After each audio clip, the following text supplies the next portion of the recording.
You know, I'm right. The podcast that uncovers the origin stories of some of the biggest names in entertainment, media, sports, and so much more. Nick Durst here, along with Joe Calabrese and Joe.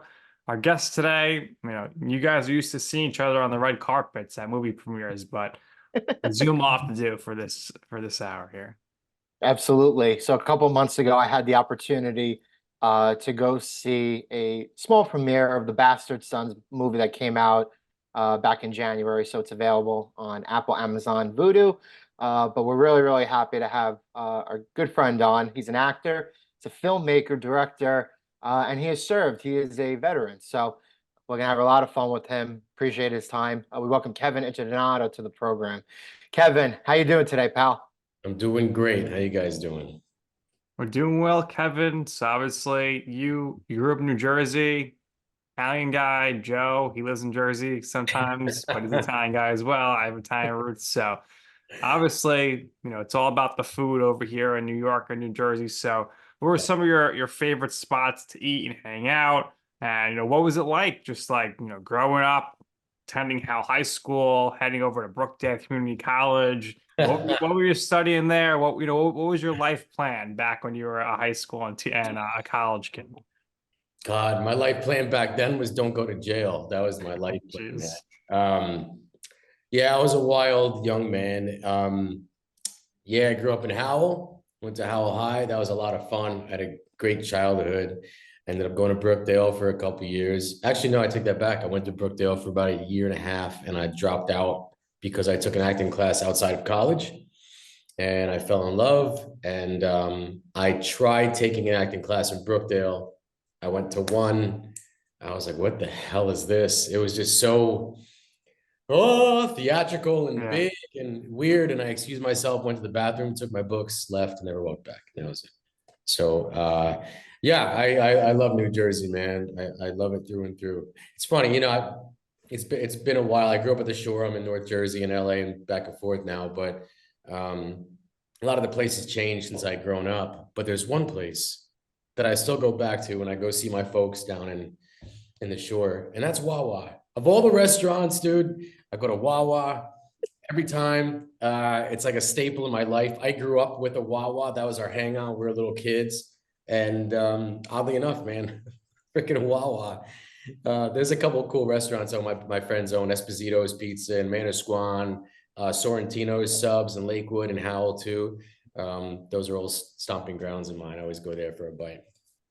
Any particular diners off the top of your head? Jersey's the state of diners.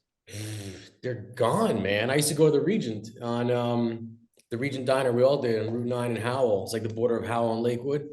That's gone. The Golden Bell Diner is gone. So if I go down, I see my folks, my brother, we go to the what's it called? We go to the Rainbow Diner on 70, I think it is, over there. Yeah, we hit up the Rainbow a lot. Yeah. And then there's a couple diners up in North Jersey. Allwood Diners is my favorite up here.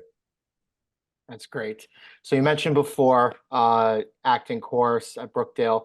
So Nick and I, we started this podcast, very sports media oriented. A lot of people who come on like sports, but it's not really like a viable career option because you're not an athlete, right? So similar to acting, when did you consider acting to be a viable path for you? And what was the light bulb moment when that presented itself as a realistic option? Wow, good question, dude.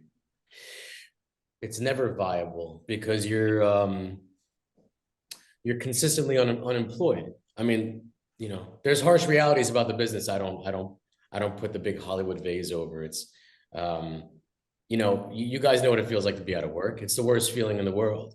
That's why a lot of actors go crazy because they can't handle it. I couldn't handle it even when I was busy as an actor.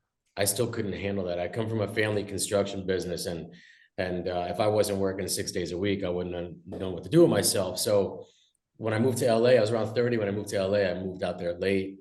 I booked work pretty quick. It was going good. It was considered by industry standards a working actor, but not by my standards. I'm like, this is crazy. There's people doing yoga like in the middle of the day, and they're meeting and getting coffee. And I'm like, no one works. So I made a film before I left for Los Angeles when I was 28 in New Jersey. It was called Blue Collar Boys. Could have been better. It was still kind of cool, but we just really winged it. When I went to Los Angeles, I said, no, by hook or by crook, I'm going to make it in this business, by hook or by crook, as an actor. But I'm also going to learn how to make films, and I want to learn the insides and outs of this business, soup to nuts, because I know most actors I know don't know it. We just know how to be actors. We know our job. So it's like, you got to know the business, you know?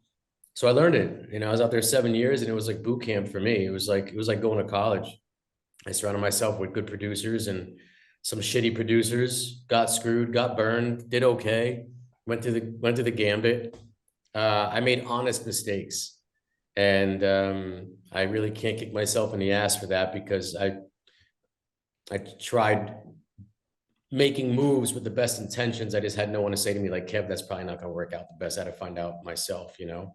But yeah, I learned how to do it. And I learned the other side of the business as well, how to sell the movies. And I made relationships and friendships with distribution companies and foreign sales reps, because I knew the time was going to come. I knew it when I was going to make my own film. And like I said, even though I was busy as an actor, it just wasn't busy enough. And even more so, it just wasn't satisfying.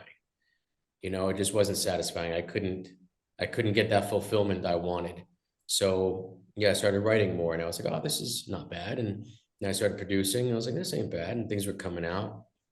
Fast forward a few years, I moved to Jersey, and that's when COVID hit. After that, I wrote a couple films, Bastard Sons being one of them.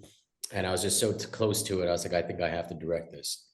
And I didn't know what the hell I was doing, but I knew how to tell a story, because I was lucky enough to play a lot of like leads, and I guess, and main supporting. So I just knew how to tell a story, and I just kind of, you know, put weight on that, bet on myself, and that's that. Yeah, you're certainly able to tell a story, get characters, get invested. But I mean, you have quite the story yourself. I obviously have the stuff with the acting, but during a really scary time in our nation's history, you at 19 years old, you sign up for the Army National Guard, you go to training, you tour duty in Baghdad. So, what for you made you want to do that? And what was that experience like? I can't even imagine. Well, I joined up when I was still a senior in high school. Actually, I joined the Army National Guard. You guys know when they're in the hallways by the cafeteria and they're I'm out standing. for lunch, right? Yeah, well, they got me. I'm glad I did it. I was lost. I played a lot of sports. I did a lot of things growing up. I was never great. I always wanted to be great at something. I was never great. I was good. And I always wanted to be a soldier of some kind, but I joined the Guard because I didn't know if I wanted to do it full time. So I was like, well, maybe I'll be a part-time soldier, you know, and it worked out. Went to boot camp when I just turned 18, came out and used that money for the GI Bill to go to Brookdale. So did my brother. He's a year older than me. My brother was a drill sergeant. We both went in, and you know, fast forward a couple years later, and I got the call, you know, and I had things going on in my life at the time. So, look, I was single. I didn't have kids. I was 24 years old when I went, and that made a big difference in my experience over there. I didn't, obviously, my mom and dad are around, my brother, all my buddies, you know. I missed everyone, but I didn't have anyone that relied on me. I was a lone wolf going to war. So yeah, it was war, man. You know, that was a rough one, and I don't wish it on anybody. I'm lucky to be here, and made it back, and I think physically I made it back in one piece. It took a little while to get my bearings straight, and really what got me back on track, believe it or not, was being an actor, because it is the study of yourself. And when I came home, I didn't laugh at the same things anymore. I didn't cry at the same things anymore. It was just odd. So I slowly jumped back into business, and I started from scratch, because I was doing TV at the time before I left, and some films, and I went back to the basics. I think I did a community theater piece in Atlantic Highlands, the First Avenue Playhouse, it was called. And then little by little, student films again, short films again. And while I was building up my resume, so to speak, I was actually building myself back up at the same time. So you know, you got scars nobody's gonna see. I deal with it. I still deal with things this day. I'm still trying to figure some things out, but it's a process, and I'm okay with it. I accepted it. So that's it. Need to continue working to get the proper help for people like you. You know, Nick and I, we thank you for your Thank service. Legitimately appreciate you. it. So you started your work in the business and then you kind of had to put your career and life on hold a bit. So it was kind of start, stop, start again, like you Yeah. mentioned. So early on in your life, what was the early audition process like? You mentioned working smaller roles, indie film type of roles. In 2008, you won the Robert Pastorelli Rising Star Award at the Garden State Film Festival. So just describe the feeling of being at that stage earlier in your career as an actor, you know, working to get the auditions, not getting the roles, right? Being by your phone, kind of like having to hustle to prove yourself. Yeah, yeah, that was an interesting thing. I never, till this day, comparing to other actor friends that I've known for years, I think I auditioned the least by far. Like not even like, oh, you know, close. By far, I auditioned the least.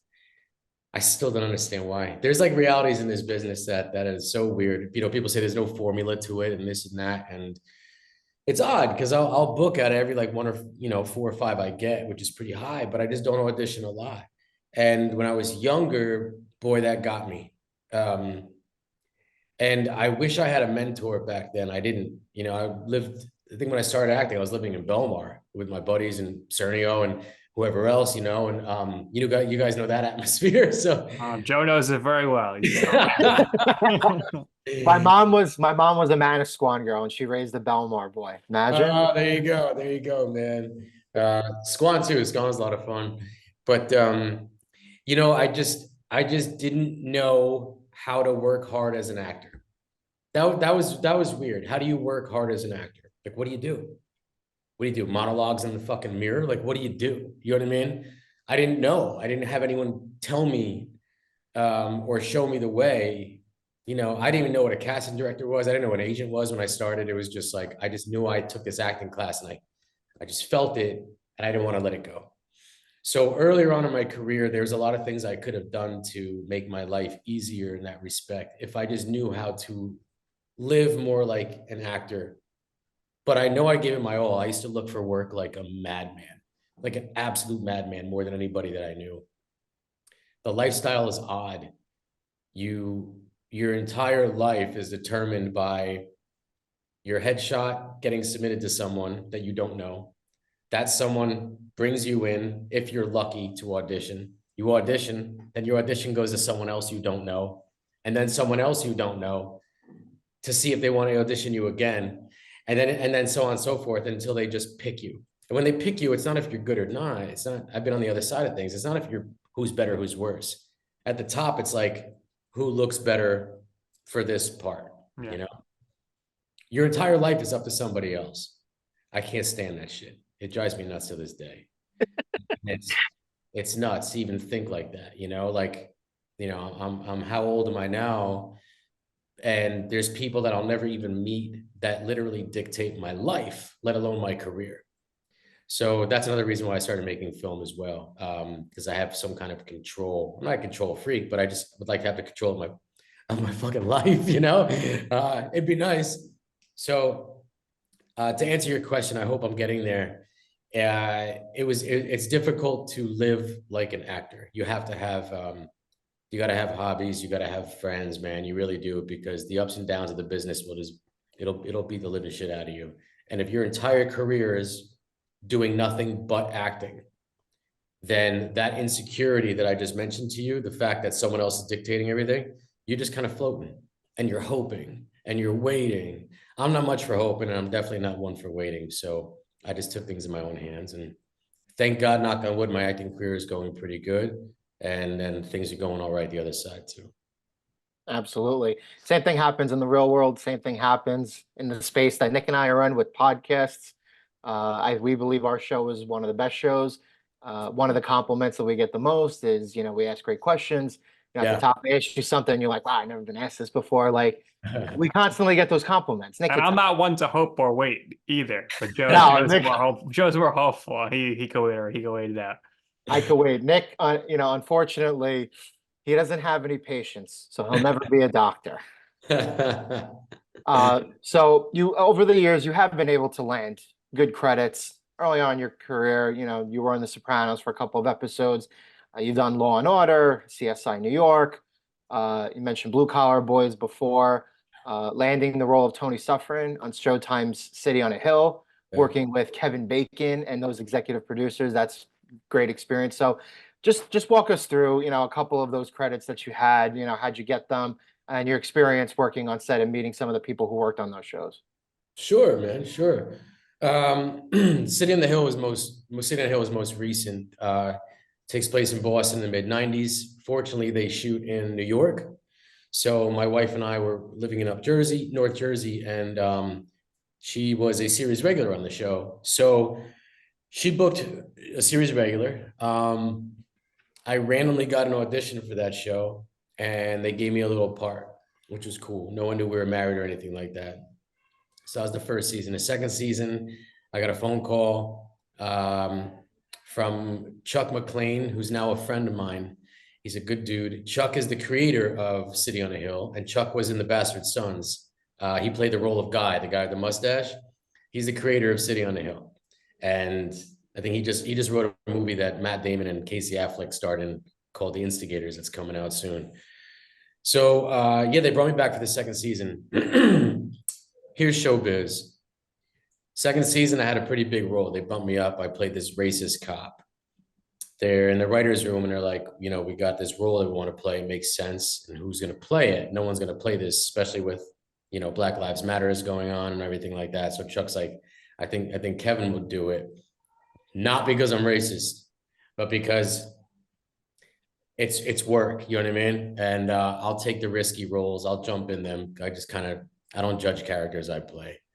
So anyway, we shot it. I think I was in like 7 out of the 8 episodes. I was in a lot of it. And it was a lot of fun. Fast forward to when it's on TV. I'm watching the first episode, sitting down. I'm like, wasn't I supposed to be in this scene? And then next one, I could have sworn I had a scene here. And before you know it, they just cut the hell out of it. And it was unfortunate, man. I made some really good friendships on the show, but that kind of stuff happens. But it turns out that with the subject matter at the time of everything that was going on in the United States, it was a little bit too racist, racy. Showtime didn't want any part of it. They didn't want any backlash. So they cut my character down considerably.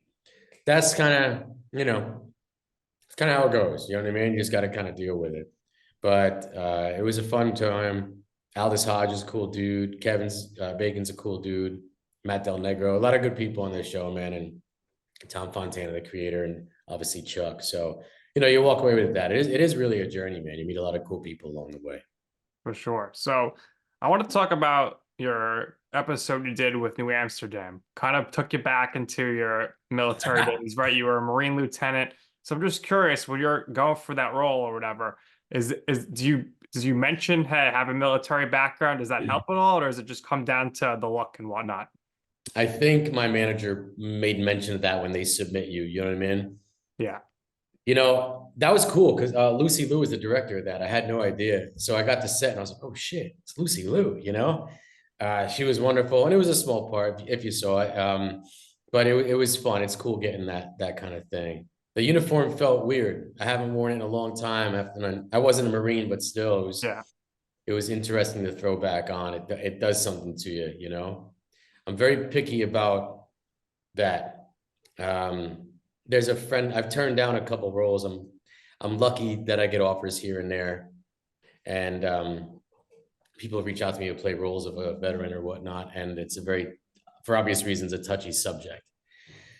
And then, being in a lot of films and seeing what the films look like, more often than not, more times than I like to admit, I give my all on a movie as an actor, and I see the movie in the theater and I'm like, Like, shit, this is horrible, you know? And like, oh my God, what is this? You know, we have no control over it. You're Yeah. simply an actor. You're simply a spoke in the wheel. All you can do is what you do.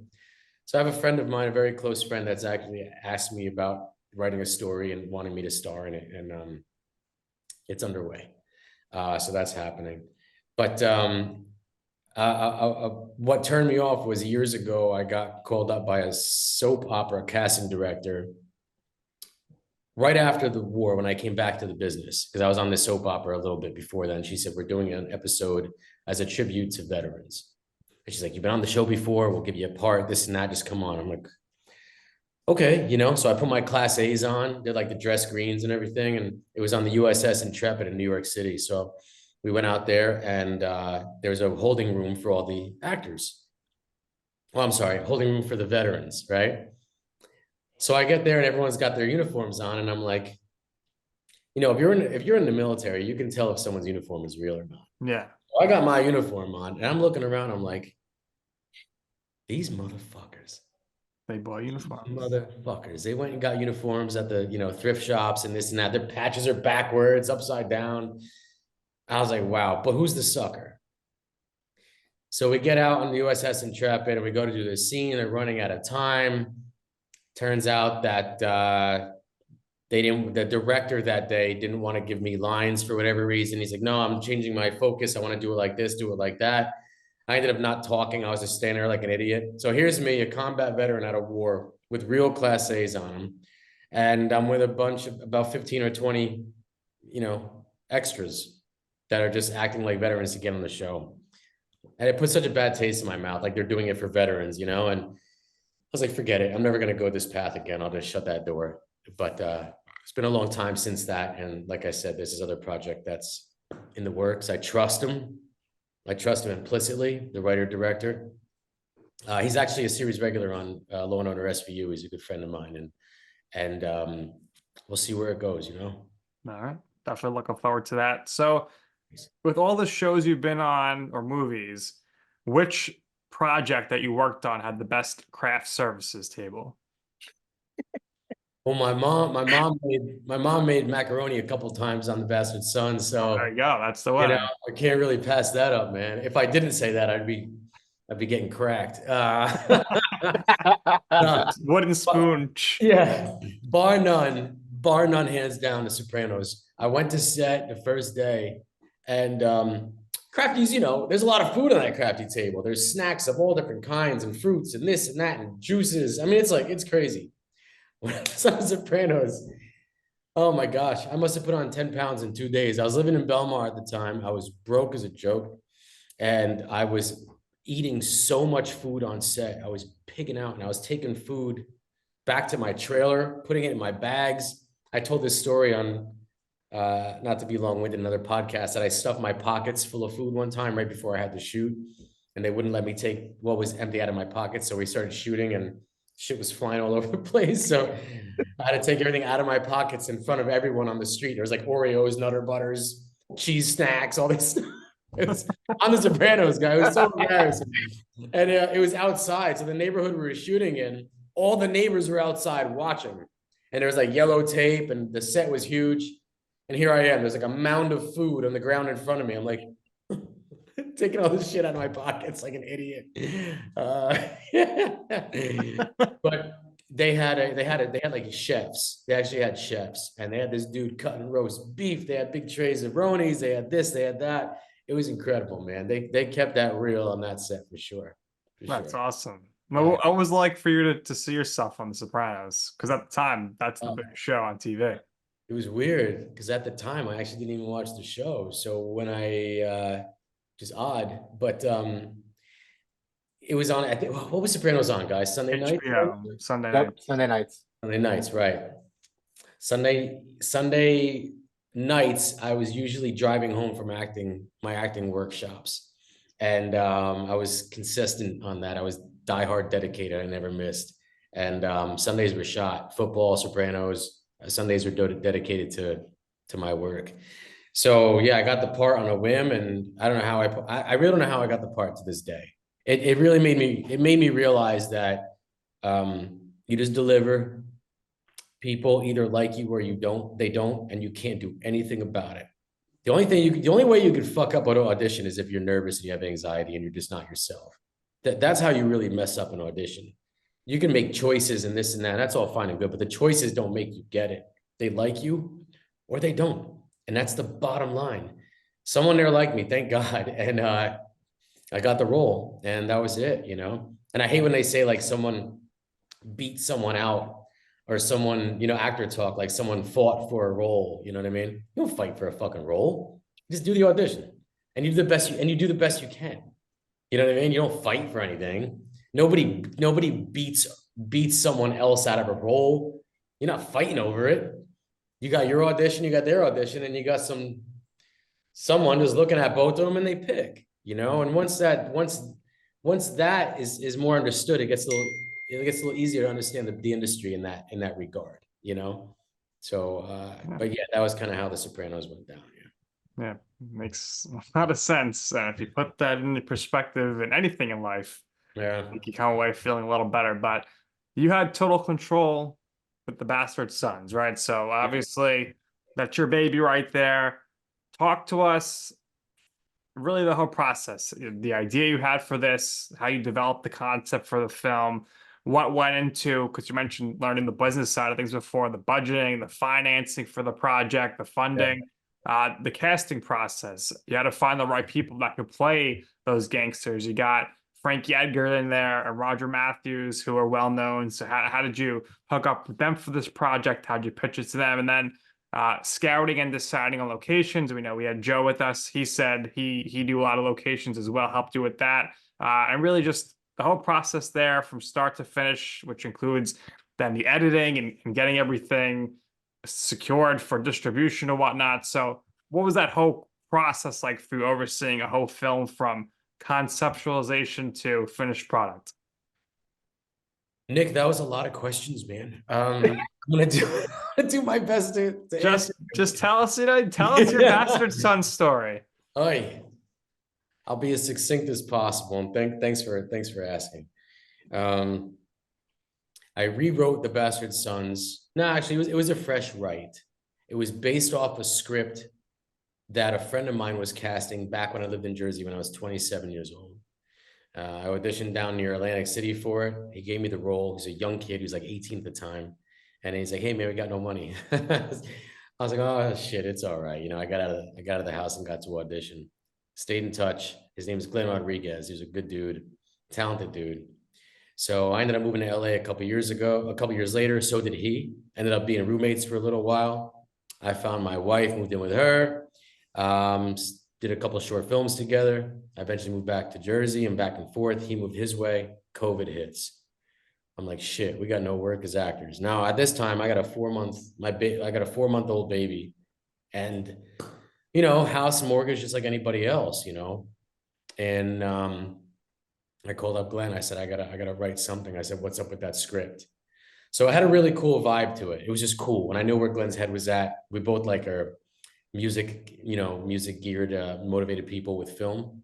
So I took a concept of these 5 guys that grew up together. They were criminals. There was a woman involved. He was young when he wrote it. So it really didn't go farther than that. There was a little story, but it didn't work. But I said, "Glenn, let me take this concept. I see something." And I created the world. I created The Bastard Sons. Glenn was involved the whole way with me creatively. He was my backbone. I always bounced off of him, and productively as well. So Cernio was monumental. He's one of my closest friends, man. You know, we go back, and Joe's family. But without Joe being involved with Sons, it wouldn't have happened because, you know, he'll play it light. But the reality is, Joe got all his locations. Got the Wonder Bar, dude. I mean, holy shit, you know. We're shooting in the Wonder Bar, the Red Rose Bakery, he owned it. The Poconos, his house in the Poconos, all those locations, that was all him. So he helped put that production value of a normal low budget film up there, and it matters. It matters a lot. Excuse me. So he was monumental in the making of that movie. And Joey looks damn good in a suit. So I said, "You're wearing a suit, brother. That's your wardrobe." And they're all friends between CERN and Roger and Frankie. I did a podcast for them called The Champ and the Tramp several months prior. Malik, who played Darius. I know Malik for years. He was on a TV show with my wife. Marco, or Champ, he played Marco. That's like the third movie I did with him throughout the years. And everyone else, half the cast is non-actors. My dad's in the movie, my dad's buddies, all my buddies. I didn't want to make a movie that was caricature-y. I didn't want to do anything with like gangsters. I didn't want to have any tropes of any kind. It's just kind of how I saw life, my humanity, and I just wanted to give it a go. And I never had the shot. So I said, this is my chance at it, and I'm going to see how it goes. So I think non-actors are the way to do it, because I don't want anybody to act like anything. I don't want anything fake. I'd rather somebody just be still and just tell the truth. You know what I mean? And that's it. And that's kind of I don't know. Like I said, I took stuff from how I work as an actor and apply it. So a lot of hands. Yes, I did almost everything. I'll never do that again. That shit almost killed me. It was a lot. Playing the role didn't help much, but it was a lot. And I learned a lot from it. I had some really wonderful people around me, thank God. And that's the only way it got made. Yeah, I could handle everything, but if the people weren't around me, weren't just warriors, it never would have went anywhere, you know? So after we made the film, even though the later courses, Nick Larabir is my editor. He really was like the visionary. He took all the footage we shot and he made that movie. He assembled it. So by the time I went to his house, we sat down and I was like, all right, here we go. Hope we didn't fuck this up, you know? And I watched it and I'm like, wow. I was like, holy shit, we did it, you know? And he put it away, he put it together in a way that I didn't even notice. You know, I didn't think of some stuff. That's the power of a good editor. They're a storyteller in their own right. So like I said, good people around me. So by the time it was done, I shopped it around. I got some sales rep involved, even though I have a lot of relationships with distributors and whatnot, to try to swing higher. I said, maybe there's distributors I don't know, you know? So I paid this sales rep X amount of dollars and he ended up being a bullshitter, lost money on it. And then I just stuck to my guns, reached out to a couple big distributors and just to see. And one of them bit Vertical Entertainment. And Vertical's one of the like most well-known, largest distributors in show business for independent film. They release a lot of like A-list movies and stuff, and they took it. And I was like, holy shit. So here's the funny thing, fellas. I got rejected by almost every single film festival. Even like mid-level ones rejected The Bastard Sons. And I go and get picked up by Vertical of all companies, you know. I know the business I'm in. I know the medium. I know how the business thinks, but I'm not making movies and I'm not creating art and I'm not an actor for the business. I do what I do for you guys and anyone else that would be interested in being moved by a movie or a series or anything like that. That's what I do. So when I was getting rejected by these festivals, yeah, at first I was like, you know, what the hell? But then I'm like, you know what, man, I get it. You know, some people might be offended by my movie. So be it. Like, what am I going to do? You know, recreate the wheel here. But there's a lot of people that weren't offended by it and a lot of people that embraced it. And it wasn't until there was screenings like you went to and a couple other ones where people of all ages, women, older women were like, you know, praising it and this and that. I was like, wow, we really touched on something here. It worked. It worked. And that makes me feel good, really good, you know. So mission accomplished. Yeah. What was it like the media tour? A Good Day New York. I mean, that's gonna be pretty cool. Except getting up so early for that show, but that was cool, man. That was fun. I wasn't expecting that either, but yeah, it's been all over, man. A lot of press, and I'm just kind of blown away by it still. It's still kind of going, so it's been cool. All right. Joe, it sounds like there might be a sequel coming out in the future. We'll see. Kevin's gonna give himself a heart attack if he does everything again on his own. I tell you, man, the sequel, the idea, the story is already there. It's already there. Yeah, if you thought the first one was kind of a banger and a loop in the end and this and that, the second one is there. But the only way to justify it is that this is a business decision. Yeah. Creatively, I'd be like, oh, we're doing it. But I'm like, sense financially. Yeah, you know, I mean, I'm not going to be some jerk off there's a lot of jerk offs in my business that just raise money just so they can make their movie. Like Yeah. that's the goal. Just so I can make my movie. It's gonna be the best movie ever. It's gonna go to Sunday. It's gonna go this, gonna that. It's such an amateur hour way to do things, and it's bullshit. And I can't look at somebody in the eye and do that, you know? The only way I would make the sequel is if financially, the first check I get from the distributor, and it usually takes 6 months from the first date of release, set tells me I should. That's the only way I'll know, because the money goes hand in hand with how many people watch the movie. Yeah. I'll know by looking at that number. I'm not looking to get rich. I would like to pay a couple bills out of it, but I mean, it's not about getting rich. It's just about continuing and hopefully making enough money to sustain my life with what I have, and which isn't much, but so I can continue on. So if that first paycheck says something, yeah, dude, I'm putting pen to paper immediately, because I'm still buzzing off the first one, and so are a lot of people, and I just want to get it made. All right. Well, our fingers are crossed for you for sure. Thanks.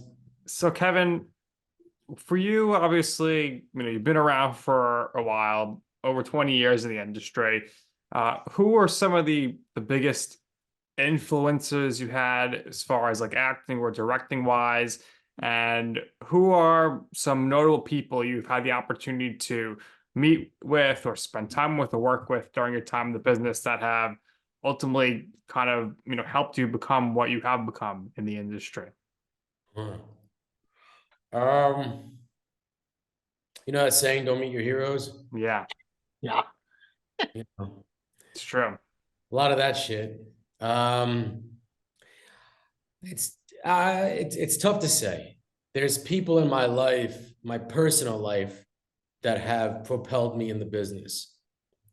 Because if anything got in my way in the business, it was me. It wasn't someone that got in my way. There was people in my personal life that really served, other than a friendship, contributed to this purpose, this journey that I've been on, and they've contributed in ways that they don't realize it. One friend, Peter Dobson, who I named Cernio's role, his name was Dobson, as an homage to my friend Peter Dobson, who's been in the business for a long time. Just a hell of a guy, and always had my back, and always mentored me without mentoring me in a way. He's a big actor, and I grew up watching him on TV. And I've seen him when I first went to LA. He was out in LA, and he's a Jersey guy, so from like the Middletown area originally. So we hit it off, and I saw him edit a couple short films. I saw what it was like to go through post. He taught me all that, taught me the diligence of what it was to really be a working actor. And it gave me a lot of confidence, man. Even when I was down, not believing in myself for an ounce, he would see it, and he'd make sure I wasn't wasting any time doing that. My parents, obviously, they let me be a crazy kid, and they always say, like, go get him, go get him. There's a woman named, wonderful girl, Nanette Leonard, who was a Hollywood publicist for years. She's also from Jersey. And I met her at the Garden State Film Festival years ago. We hit it off. She was the publicist for the festival. And Nan became my manager because of me. She actually opened up a management company, and I was her client. Just that in itself was something, when you don't think too highly of yourself and someone does that for you. She just believed in me, and she got me Law and Order, and she got me a couple things as well. And then a time comes where you have to climb up, you know what I mean? And she just did not have the relationships, but she understood totally. Until this day, I call up Nan, she lives in Florida, and gives me a pep talk. That's the kind of wonderful people I'm so lucky to have in my life, it's not like someone in the industry like Sly Stallone came over and plucked me up, and did that kind of thing. I muscled through for every inch I got. Yeah. But I really would not have been able to do it if there was those down times, which we all have. If someone just didn't bend me over and kick me in the ass and say, just keep going, dude. Don't lose time. Don't lose a day. So I have those people in my life. I have some good friends in the business too. Those kind of people just really keep me going. And Joe Cernio he's my boy. Listen, Kevin, I mean, you're a warrior. You kick ass left and right. You kick cancer's ass. You kicked so much ass. So, I mean, you should definitely be proud of everything you've accomplished so far in your life, and just, it's been an incredible story getting to learn a lot about you right now. Oh, thanks, man. Thanks. I don't think about that much. I'm looking in the background where I'm sitting here. I got these stupid looking pictures. Like, this is not my house, by the way. I'm in a hotel. So most of the time, most of the time you walk into an actor's house or a filmmaker's house, it's a lot of their stuff, you know. Yeah. I have a hard time seeing myself on this. My wife too. You go in our place and you don't see posters, you don't see pictures of us, and you know it's about the work. You know, it's not about the putting our face on everything. It never was.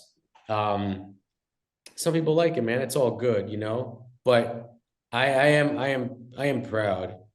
But I just feel like there's like this never-ending kind of journey that I'm on, and I'm constantly seeking these moments of fulfillment because I know I'll never be fulfilled.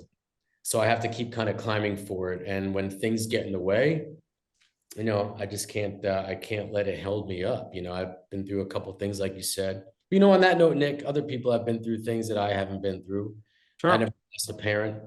I never lost a sibling, God forbid. I mean, that kind of, I can't even imagine it, you know? So everyone's got strengths in different areas. And just because I went through what I went through, and I appreciate what you said, I'm no tougher than the next guy, man. I just try to stay the course of what I'm doing and make sure I don't lose a day. That's my thing. I don't lose a fucking day. Well, it's like Matthew McConaughey's Oscar speech. You're always striving to be the best version of yourself. You're always There's always something available to you that you can continue to chase and to get better at. So I'm sure there's still other goals that you're looking to accomplish for yourself, and I know you have a couple of other projects that you're currently working on. So if you want to give us insight on what else you got going on right now. Yeah. I'm casting a couple. I lucked out, you know, film festivals are cool. You meet great people. And I met this dude, Francesco Cardero, another Paisan from New York. And him and his sister are a filmmaking team, and they made an incredible science fiction short. He saw a film I did called Malicious. I saw his. And we hit it off, and now we're talking about a feature. So they want me to play the lead in this sci-fi feature. And they're including me in all the talks and getting it off the ground too. So hopefully that'll be this year sometime. There's a couple other ones that are on my lap right now. There's not, I don't want to mention them too much because, you know, until the scroll is there, man, it's not real. But I am directing another one called Dirty Hands that I wrote as well. I wrote that over COVID too. And yeah, that should be a lot of fun. That's going to be a crime action film, hopefully shooting in Chicago in October. Awesome. So Kevin, you know, my family, I have some actors in my family. Yeah. You know, Joe and I, we were in middle school drama. So the big question really just becomes like, is there going to be a role for us in one of your future projects? Yeah, you got my word. If Bastard Sons gets made, I'm serious. If Bastard Sons the sequel gets made, yeah. All right. Yeah, I'm not gonna pay you shit. That's fine. Yeah. That's fine. Listen, I'll come for your mom's macaroni. That's There you go. Deal. No, I'll do the best I can by you, but it needs to be a bigger movie. The story gets a lot bigger. So in order to do that movie right, I still make things. I'll talk about how I budget if you want to hear that stuff. Sure. But I follow like I call a smart budget business model. Some people refer to you hear like low budget, you know? Yeah, everything's one person's low budget is another person's high budget. I've heard people's like, oh, that movie's low budget. Like low budget's $1 million. I can make 3 movies for $1 million. You know, like that's the thing. So a smart budget, that is no one's getting rich, you know. You're in it to win it, you know. And this business, if you're considered a working actor or a working crew member, which to me I feel like we're on the same tier, because without one or the other, the movie's not getting made. You make money in volume just like any other job, right? You just got to keep working. Actors make a little more money sometimes, and then it dips down because you're not working, and it comes back. So smart budget is really working within your means, and not anyone that comes into the project knows they're not going to get rich. Everyone gets paid, but no one's going to get like a payday.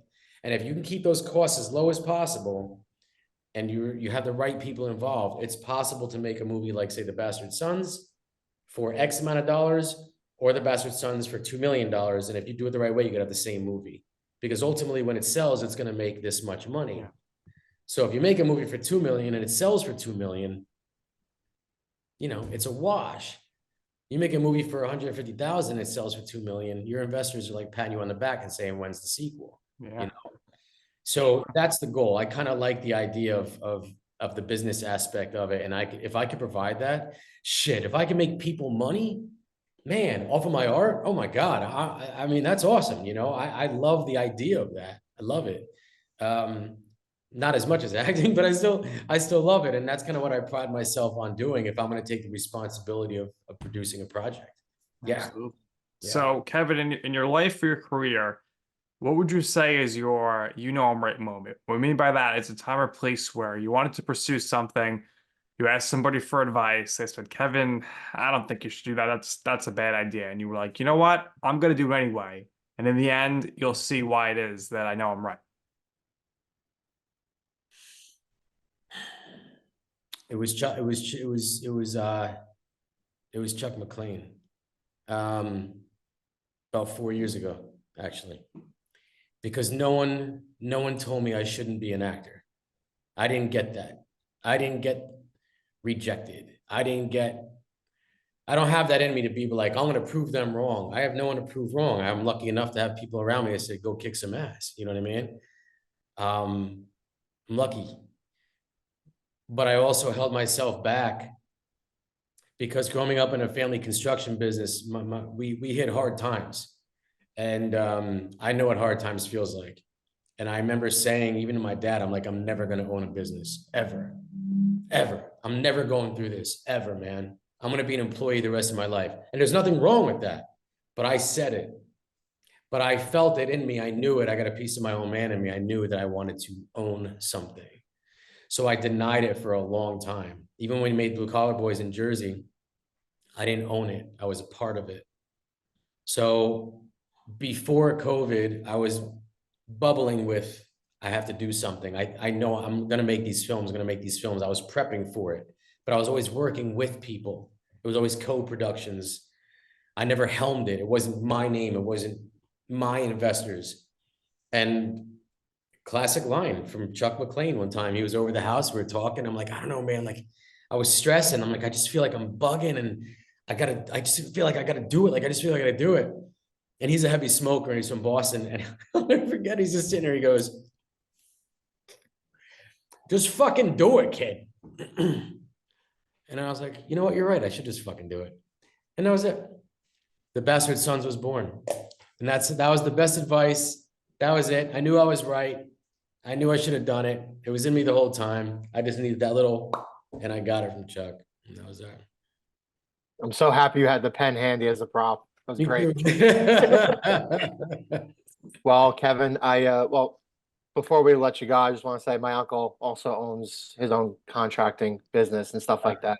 We do a lot of work in Brooklyn stuff, and I came across hard times last couple of years myself, and he was kind of there for me. So, kind of familiarity with what you're going through, but they say hard times breed better men. In your case, that's exactly what's going on.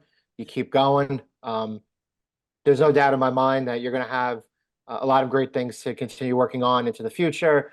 I'm sure you'll have more features being made. Nick and I will be in that. We'll work for you. We'll work to prove ourselves, and hopefully the big bucks will come follow after that. But Kevin, we thank you for your time. We really appreciate it. You guys have been nothing but great to me. I'm very happy I got to the opportunity to come to the Bastard Sons, that small premiere in Jersey.